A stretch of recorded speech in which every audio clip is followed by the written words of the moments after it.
Assalamualaikum warahmatullahi wabarakatuh. Hari ini kalian akan belajar tentang probabilitas distribusi. Masih membahas tentang distribusi normal. Namun hari ini akan ada tambahan tentang pengujian normalitas serta distribusi eksponensial. Oke, untuk materi yang pertama ada pengujian normalitas. Pengujian normalitas itu dapat dilakukan dengan menggunakan beberapa cara.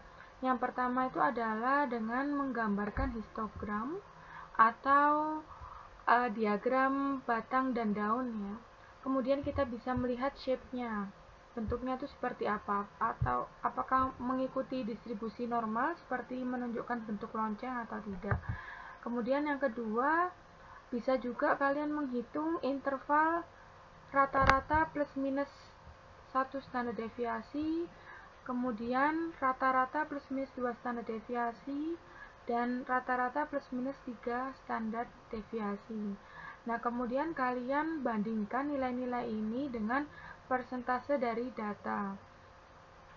Ya, misalnya kita menggunakan empirical rule ya. Kalau 68% data itu nilainya sama seperti X bar plus minus S, maka data-data kalian tuh menunjukkan berdistribusi normal seperti itu.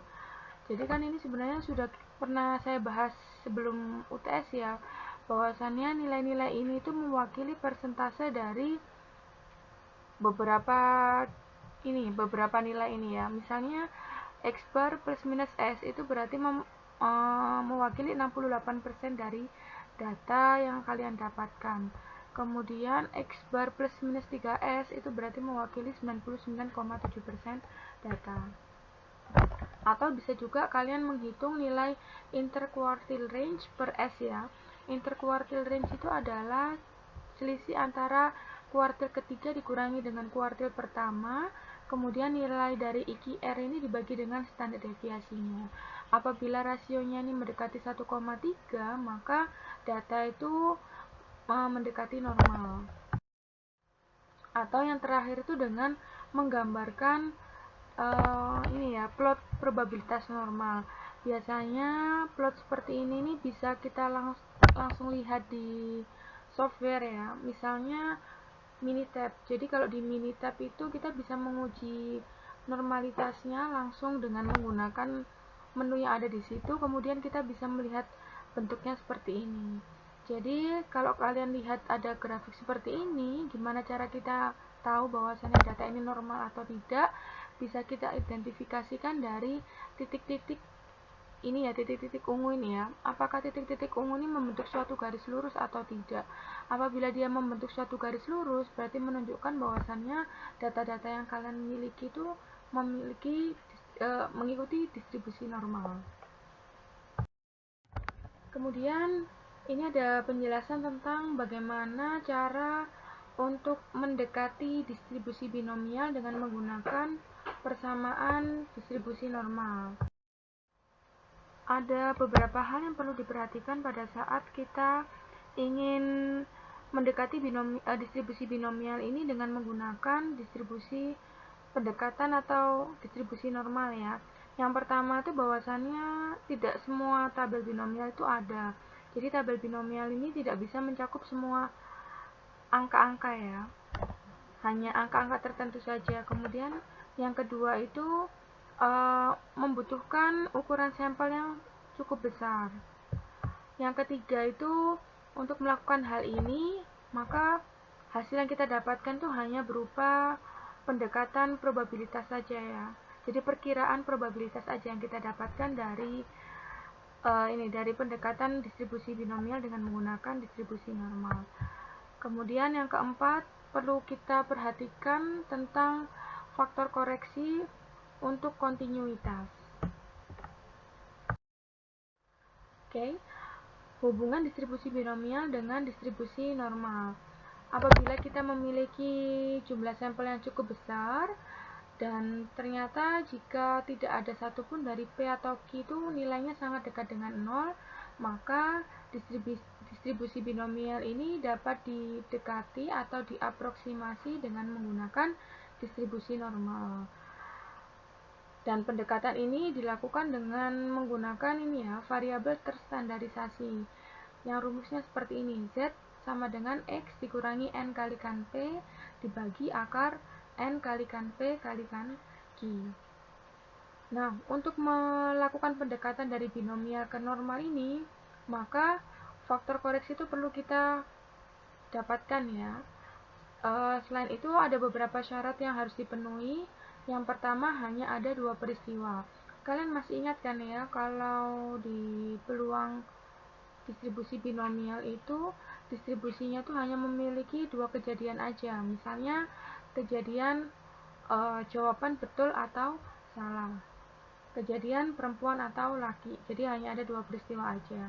Oleh karena itu, kalau kalian amati di rumusnya ini, kita memiliki 2 peluang ya, peluang P dan peluang Q.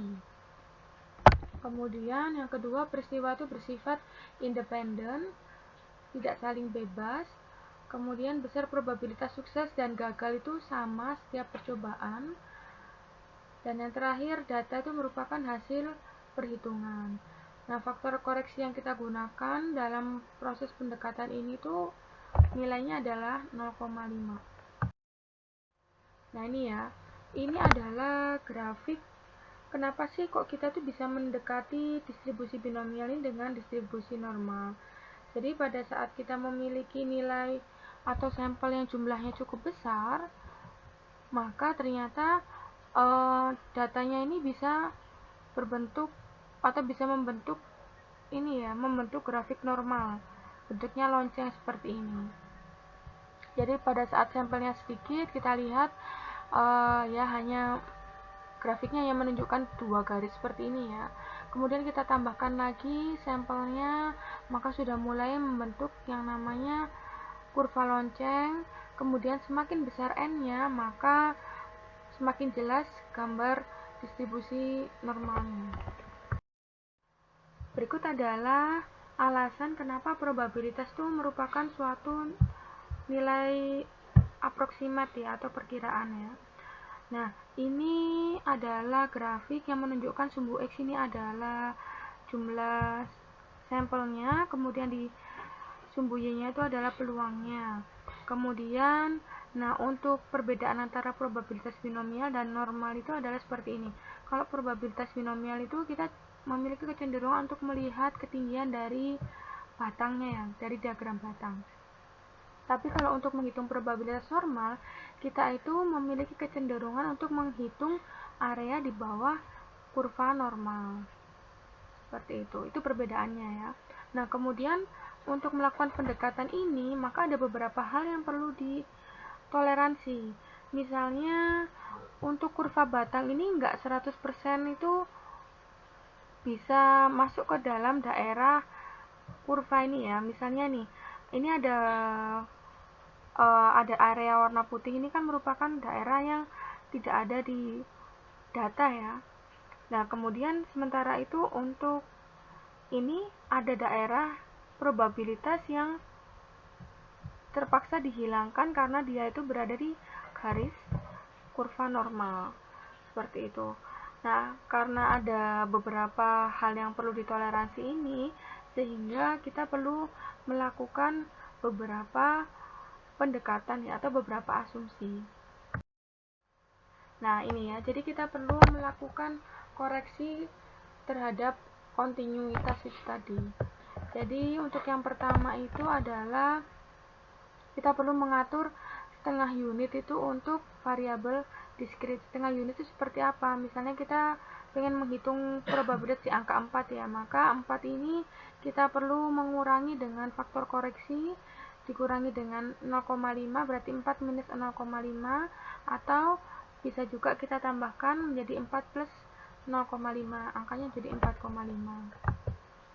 Kemudian faktor koreksi ini digunakan ketika kita itu pengen mengaproksimasi atau memperkirakan distribusi diskrit dengan menggunakan distribusi kontinu.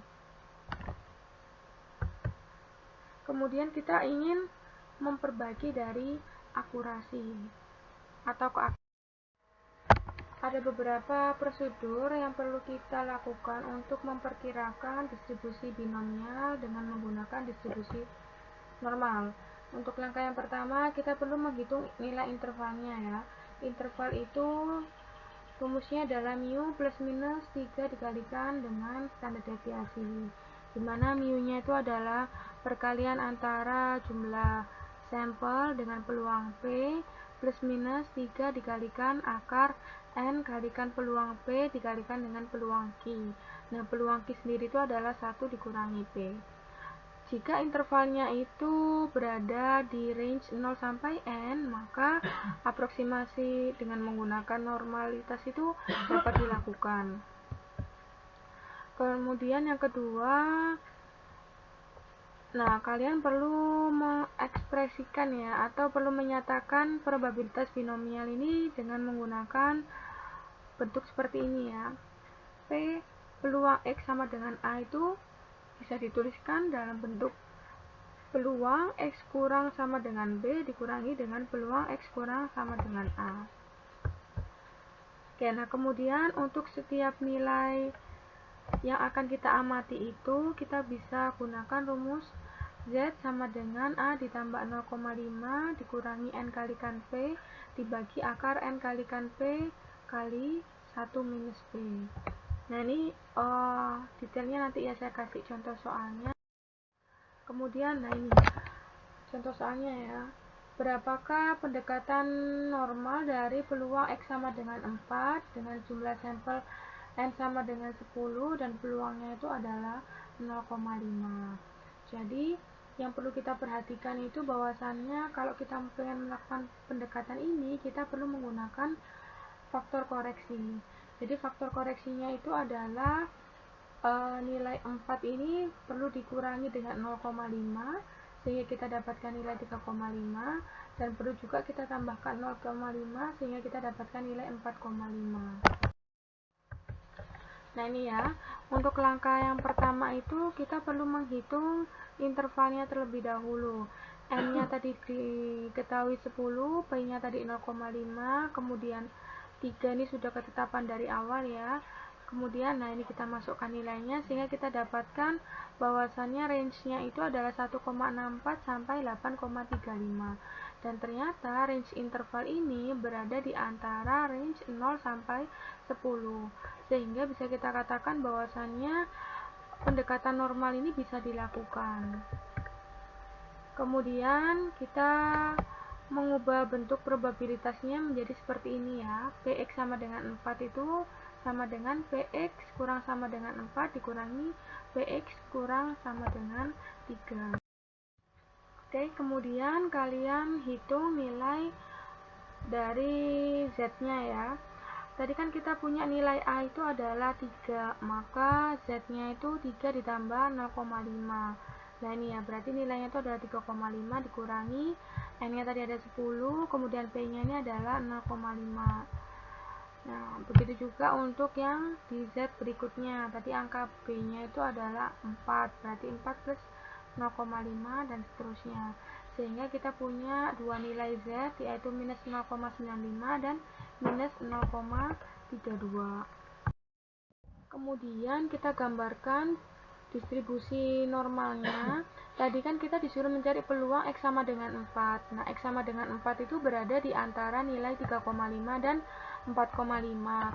Maka kita masukkan di sini ya. Yang pertama tadi nilai Z-nya itu adalah ketemu minus 0,32 dan ada minus 0,95. Jadi kita cari dua nilai ini di tabel Z. Nah, ini tabelnya ya. Yang pertama kita cari minus 0,32. Karena kita menggunakan grafik yang seperti ini, distribusi normal seperti ini, maka nilai antara kanan dan kiri itu sama ya. Jadi kita nggak memperhatikan nilai negatifnya kalau kalian menggunakan tabel distribusi normal seperti ini.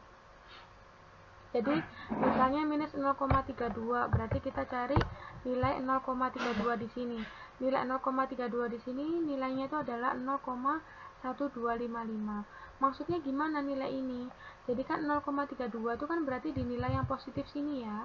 0,32 0,32 itu berarti luasan areanya itu dari 0 sampai ke 0,32. Nah, kemudian ini kan nilainya negatif. Nah, kalau nilainya negatif, karena distribusi normal ini merupakan kurva yang simetris, maka nilai yang negatif dan positif itu nilainya adalah sama. Jadi minus 0,32 itu luasannya juga sama, yaitu 0,1255. Ini ya, berarti luasan yang di sini itu adalah 0,1255. Nah, tugas selanjutnya kita mencari nilai minus 0,95.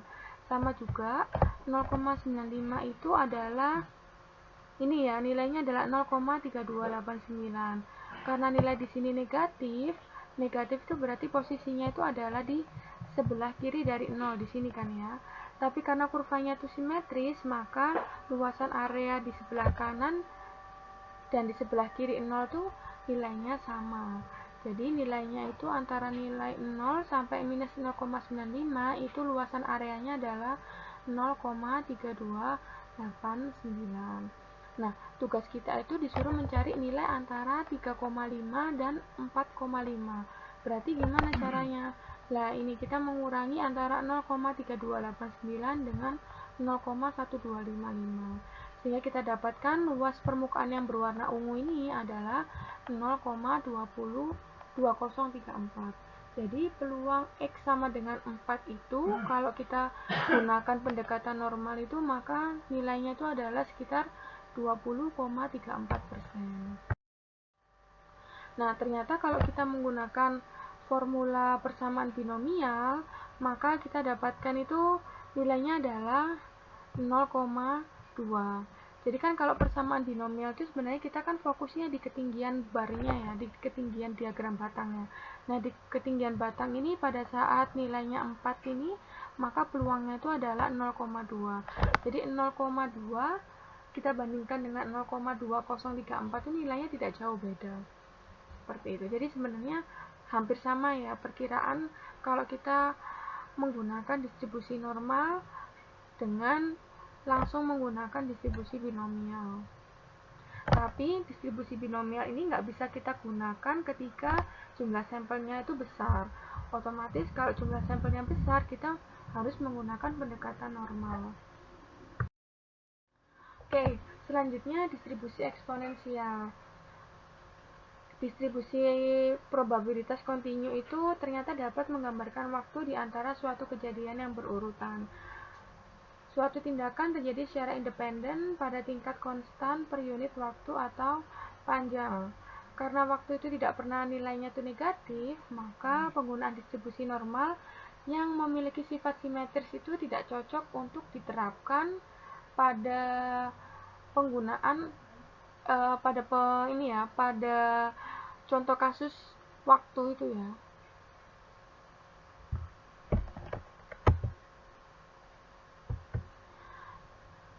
Nah ini, sehingga melihat dari beberapa kondisi ini, maka distribusi eksponensial itu dapat digunakan karena variabel acak eksponensial itu nilainya selalu positif. Nah ini, distribusi probabilitas eksponensial itu memiliki kecondongan positif. Seperti apa sih? Jadi nilai ini nggak pernah negatif ya. Nilainya itu selalu di sumbu X dan sumbu Y positif.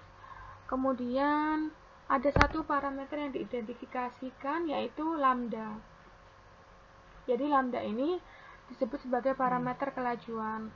Semakin kecil nilai lambdanya, maka kurvanya itu akan semakin landai.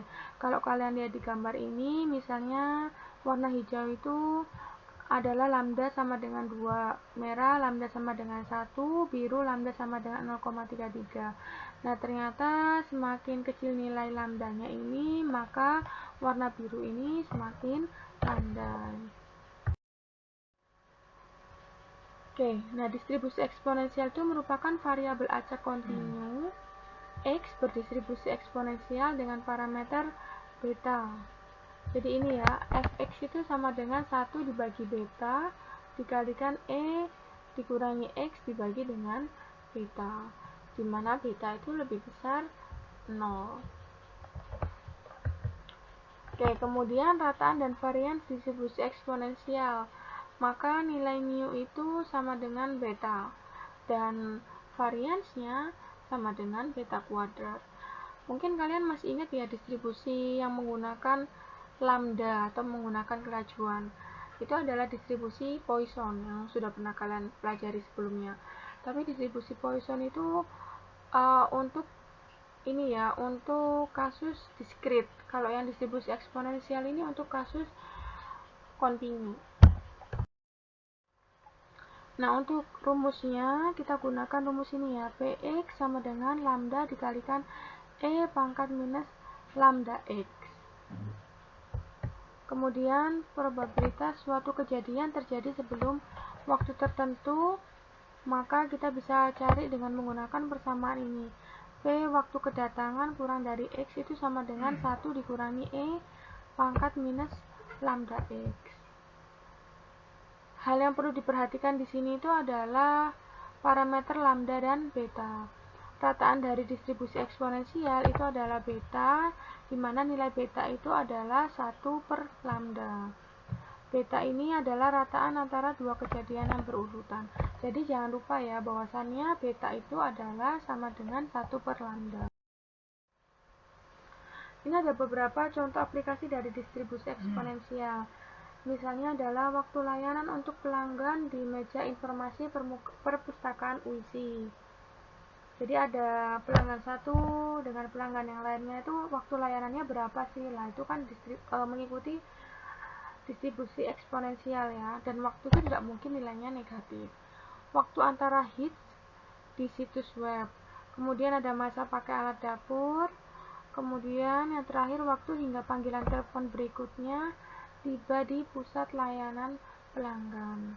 Jadi di sini tuh kita punya suatu periode tertentu yang akan kita amati. Nah, itu kita menggunakan distribusi eksponensial untuk menghitung peluang. Oke, contohnya seperti ini ya. Pesanan resep tiba di situs web farmasi mengikuti distribusi probabilitas eksponensial dengan rata-rata 1 setiap 20 detik. Tentukan probabilitas pesanan berikutnya tiba dalam waktu kurang dari 5 detik. Kemudian, temukan probabilitas pesanan berikutnya tiba dalam lebih dari 40 detik. Maka untuk soal yang pertama kita tuliskan dulu ya. Tadi kan yang ditanyakan tuh probabilitas pesanan tiba kurang dari 5 detik. Berarti waktu kedatangannya itu kurang dari 5. Nah, itu kita hitung peluangnya, maka kita tinggal masukkan rumusnya ya. Sama dengan 1 dikurangi E pangkat minus 1 per 20 dikalikan dengan 5. 1 per 20 itu apa? 1 per 20, 20 tadi itu adalah peluangnya ya, bahwasannya satu pesanan itu dapat selesai per 20 detik. Kemudian yang ditanyakan di sini adalah kurang dari 5, maka dikalikan dengan 5. Sehingga kita dapatkan 1 minus E pangkat minus 0,25 dan kita peroleh nilainya adalah 0,2212. Sehingga kita katakan bahwasannya terdapat 22% kemungkinan pesanan selanjutnya itu akan sampai kurang dari 5 detik. Oke. Nah, gimana cara kita menggambarkan distribusi eksponensialnya? Jadi kita gambarkan ininya ya, lambdanya nih ya, lambda 1 per 20, berarti ini adalah lambdanya. Eksponensialnya ini mengikuti lambda sama dengan 1 per 20, kemudian nilai 0,2212 itu adalah, nah ini berada di area warna pink ini ya.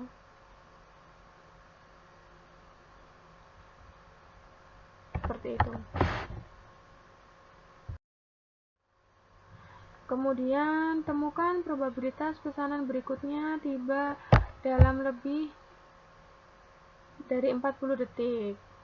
Oke. Kan kita disuruh mencari peluang lebih dari 40 detik, berarti waktu kedatangannya lebih dari 40. Nah, berarti gimana cara carinya? Kita cari aja dengan menggunakan, kalau lebih dari itu, maka kita menggunakan rumus 1 dikurangi P kedatangan dari kurang dari 40. Nah, untuk mencari ini ya, angka-angka di persama ini, maka kita perlu mencari terlebih dahulu waktu kedatangan kurang dari 40. Waktu kedatangan kurang dari 40 kita gunakan rumus yang di sini ya. Waktu kedatangan kurang dari 40 sama dengan 1 dikurangi E pangkat minus 1 per 20. Tadi di ini ya, satu pesanan tuh selesai 20 detik, maka 1 per 20 dikalikan dengan probabilitas yang kita cari, yaitu 40. Nah, ini. Kemudian nilai ini kita substitusikan ke rumus yang ada di bawahnya. Sehingga kita katakan bahwasannya persentase kemungkinan pesanan berikutnya datang lebih dari 40 detik itu adalah 13,53%. Oke, soal yang terakhir itu adalah temukan probabilitas pesanan berikutnya tiba lebih dari 5 detik tetapi kurang dari 40 detik. Nah, kita gunakan rumus ini. Karena kita mencari peluangnya itu lebih dari 5 dan kurang dari 40 atau nilainya ini berada di antara 5 dan 40, maka kita mencari P kedatangan kurang dari 40 dikurangi dengan P kedatangan kurang dari 5. Oke ya, kemudian nilai-nilainya kita masukkan di sini sehingga kita dapatkan nilai 0,64. Sehingga kesimpulannya bisa kita berikan seperti ini. Terdapat 64,35% pesanan berikutnya tiba lebih dari 5 detik tetapi kurang dari 40 detik. Seperti itu. Oke, untuk contoh soal berikutnya. Kamtan Komputer berharap untuk mengatur lifetime minimal dari sebuah power supply unit baru ya. Nah, kemudian pengujian kualitas itu menunjukkan bahwasannya waktu kerusakan itu mengikuti distribusi eksponensial dengan rata-rata 4000 jam. Nah, Compton ini pengen agar periode garansinya itu hanyalah 5% dari power supply unit yang gagal pada saat periode tersebut. Kemudian berapa sih nilai yang harus mereka tetapkan untuk periode garansi itu? Maka ini ya, kita kerjakan dengan menggunakan distribusi eksponensial. Kita tadi tahu bahwasannya nilai rata-ratanya itu adalah 4000 jam. Yang perlu kalian ingat, 4000 jam ini adalah rata-rata, bukan nilai laju. Sehingga kita perlu mencari nilai lambdanya. Lambdanya itu adalah 1 dibagi 4000 sama dengan 0,00025 kegagalan per jam gitu ya. Nah, ini jadi kalau kita gambarkan itu nilai 0,00025 itu maka seperti ini ya eksponensialnya ini. Oke, kemudian kita tadi disuruh mencari berapa sih waktu yang harus ditetapkan ya untuk menentukan waktu atau periode garansi itu. Maka di sini itu sebenarnya kita mencari nilai X-nya. Nah, gimana caranya? Maka P waktu kedatangan kurang X itu kan sama dengan 1 dikurangi E pangkat minus lambda kalikan X. Lambdanya itu 1 per 4000, nah X-nya ini kita cari.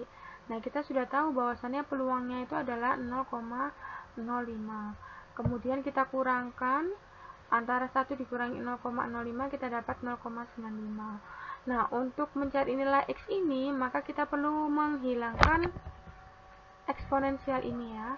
Nah, gimana cara kita menghilangkan eksponensial ini? Maka kita perlu mengkalikan dengan ln.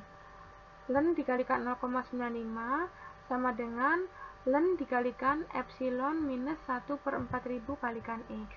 Ln dikalikan epsilon ini nilainya akan hilang. E-nya ini akan hilang ya, sehingga rumusnya adalah seperti ini. Jadi kalian tinggal pencet di kalkulator, cari tanda, cari menu ln seperti ini ya. Ln kali 0,95, nah kita dapatkan nilai ini. Gitu. Sehingga kemudian kita bisa menghitung nilai X-nya, sehingga X ini dicari dengan mengkalikan minus 0,051 dengan minus 4000. Sehingga waktu yang ditetapkan itu adalah sekitar 205,17 detik. 205,17 jam. Gitu ya. Nah, ini.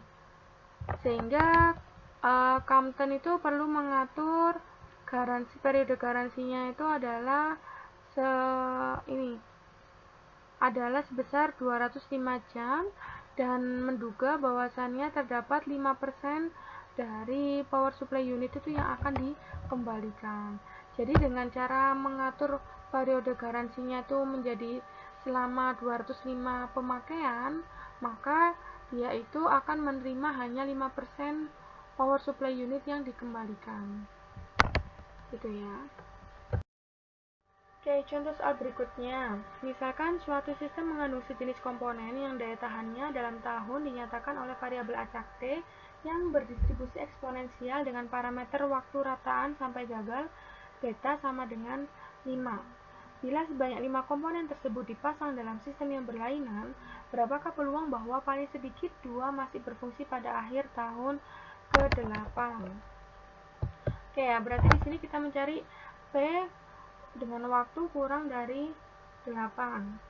Maka rumusnya yang kita gunakan itu adalah 1 minus epsilon pangkat minus T per 5.